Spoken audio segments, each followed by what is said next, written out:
In this video I will tell you about my visit to the campus of Chulalongkorn University in Bangkok, where I visited a dining hall, a gallery, an exhibition and a concert. You will see how students at one of Thailand's most prestigious and oldest universities live and study, the variety of cultural and creative activities they organize and attend, and the spirit and atmosphere of the place. You will also learn how the campus is connected to the history and development of the university and the city, and what interesting facts and legends are associated with it. Subscribe to my channel, put likes and comment if you liked this video. Thank you for watching.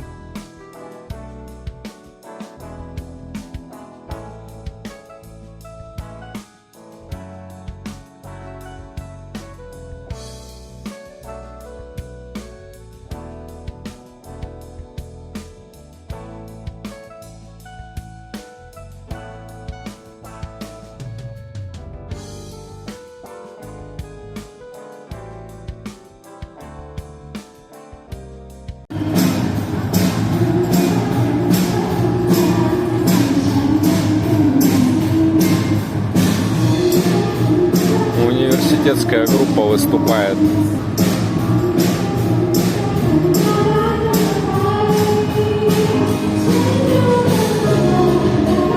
Chulalongkorn University Centenary Park, a green oasis in Bangkok.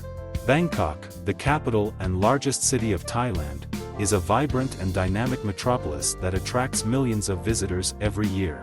However, behind its dazzling skyline and bustling streets, the city faces serious environmental challenges, such as urban flooding, heat island effect, air pollution, and loss of biodiversity.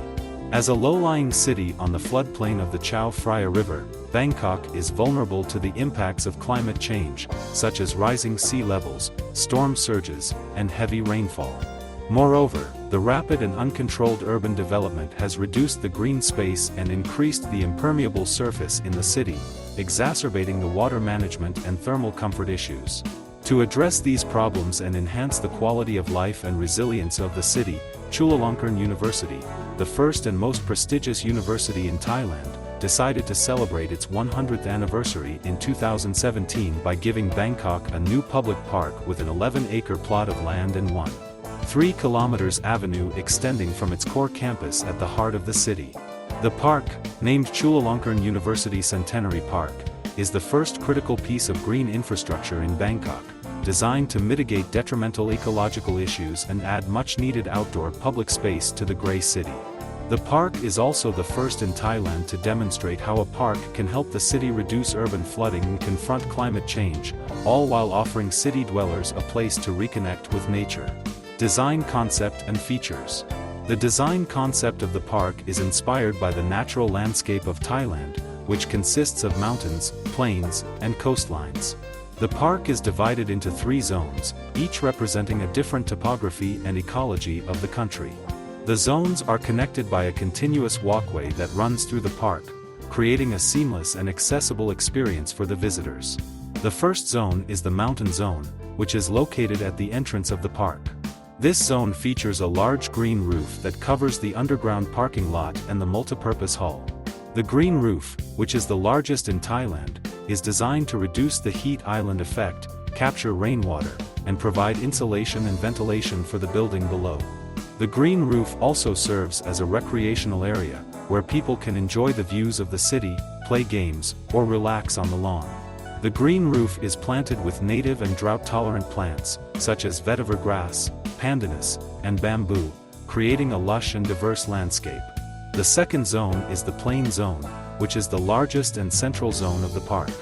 This zone features a retention pond that can hold up to 1.2 million gallons of water, which is equivalent to the amount of water that falls on the site during a 10-year storm event. The pond is designed to collect and store rainwater from the park and the surrounding areas, reducing the risk of flooding and relieving the pressure on the city's drainage system. The pond also serves as a habitat for aquatic plants and animals, such as water lilies, lotuses, fish, and turtles, enhancing the biodiversity and ecological value of the park. The pond is surrounded by a boardwalk that allows people to interact with the water and enjoy the scenery. The boardwalk also connects to a pavilion that houses a cafe, a library, and an exhibition space, where people can learn more about the park and its environmental benefits. The third zone is the coastal zone, which is located at the end of the park. This zone features a wetland that filters and cleans the water from the pond before releasing it back to the city's canal. The wetland is planted with various species of water plants, such as cattails, sedges, and rushes, creating a natural and effective water treatment system. The wetland also serves as a refuge for birds, insects, and amphibians, increasing the wildlife diversity and attractiveness of the park.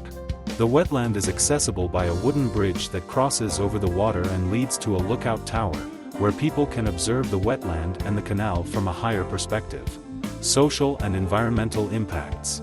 The Chulalongkorn University Centenary Park is not only a beautiful and enjoyable place for the public, but also a powerful and innovative solution for the city's environmental and social problems. The park has multiple impacts that reach beyond its boundaries and benefit the surrounding community and the city as a whole. One of the main impacts of the park is its contribution to water management and flood prevention. By capturing, storing, filtering, and releasing rainwater, the park reduces the runoff volume and peak flow that would otherwise overwhelm the city's drainage system and cause flooding. The park also recharges the groundwater and improves the water quality of the canal, which is one of the main sources of water for the city. The park's water management system is designed to cope with future uncertainties of climate change, such as increased rainfall intensity and frequency, and to adapt to different scenarios and seasons. Another impact of the park is its effect on urban microclimate and thermal comfort. By increasing the green space and permeable surface in the city, the park reduces the heat island effect, which is the phenomenon of higher temperatures in urban areas compared to rural areas due to the absorption and emission of heat by buildings and pavements. The park also provides shade, ventilation, and evaporative cooling, which lower the air temperature and humidity and increase the human comfort level. The park's microclimate effect can influence the surrounding areas up to 400 meters, according to a study by the university. A third impact of the park is its role in enhancing the quality of life and well-being of the people. By providing a public space that is accessible, inclusive, and diverse, the park encourages people to engage in physical, social, and cultural activities, such as walking, jogging, cycling, playing, reading, learning, and relaxing. The park also fosters a sense of community and belonging, as people can interact with each other and with nature in a safe and pleasant environment. The park also educates and inspires people to appreciate and care for the environment, as they can witness and experience the ecological functions and benefits of the park. Conclusion. The Chulalongkorn University Centenary Park is a remarkable example of how landscape architecture can transform a city and address its environmental and social challenges. The park is a green oasis in Bangkok that offers a range of ecological, economic, and cultural services to the city and its people. The park is also a visionary and innovative project that demonstrates how a park can help the city live with water, rather than fear it, and how a park can prepare the city for the future uncertainties of climate change. The park is a gift from the university to the city, and a legacy for the next generations.